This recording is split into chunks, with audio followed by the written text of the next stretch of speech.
أحرج قرار تعيين الممثلة المغربية المثيرة للجدل لطيفة أحرار عضواً بمجلس إدارة الوكالة الوطنية لتقويم وضمان جودة التعليم العالي والبحث العلمي.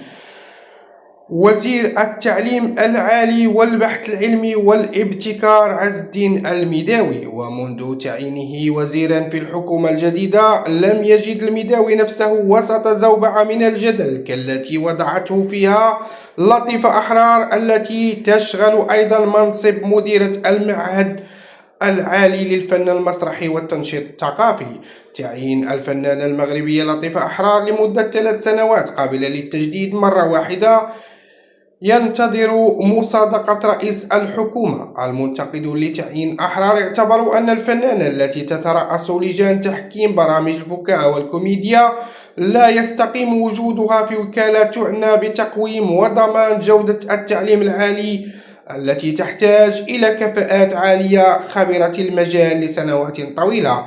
كما نبش العديد من منتقديها في مواقف سابقة لها وصفت بالجرئة استهزأت خلالها بالدين والأعراف.